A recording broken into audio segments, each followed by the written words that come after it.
but I'm generally like more positive or spikes of positivity. And where I think I've learned recently, like a lot of people have spikes of negativity and they just get real angry and frustrated. And I'm pretty even keeled or positive, generally speaking. Okay. And maybe some of that's denial. Or it's a coping mechanism. Sure. And I think as a man, we are much more equipped at compartmentalizing. There was even a book written a long time ago. I think the title was Men Are Waffles, Women Are Spaghetti. Right? You think of a waffle, it's all these nice little compartments. And, structured. Yeah. And we can say this, I'm with my work friends, I'm with my wife, I'm with my kids. And, take these little moments where we are compartmentalizing.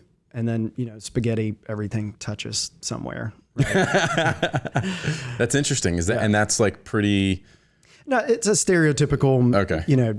Genetic man versus woman, but personality plays a lot into that. There's a lot more, men who can be more emotional, can be more in tune and empathetic. But stereotypically speaking, I think men have a little bit of better ability for that coping of compartmentalizing. Now, the issue is this compartmentalizing as a strategy or is it compartmentalizing as avoidance?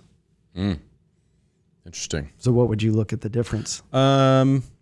Personally, I think it's more of I don't know if it's strategy. I've never thought about it, obviously, in that capacity. I think it's just like the way I'm wired, where it's like, this is this, this is this. And a lot of times it's just matter of fact. I, don't let too many things bleed over, especially because I've got so many things going on in different facets of life that like, if I don't compartmentalize them and say like, this is dedicated time and brain power for this one thing, and I start to do too much multitasking, and then the spaghetti's touching, and then things are a mess, and it doesn't work for me. So Sure. I've had to learn over the years to compartmentalize it, I think, or to like be very deliberate about where I'm focusing my thoughts on one thing or the another.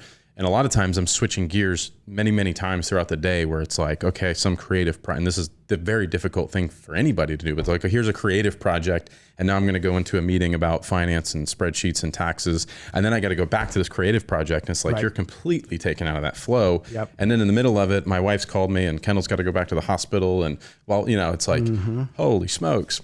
Right. But I do a good job of balancing it, I think. Yeah. And,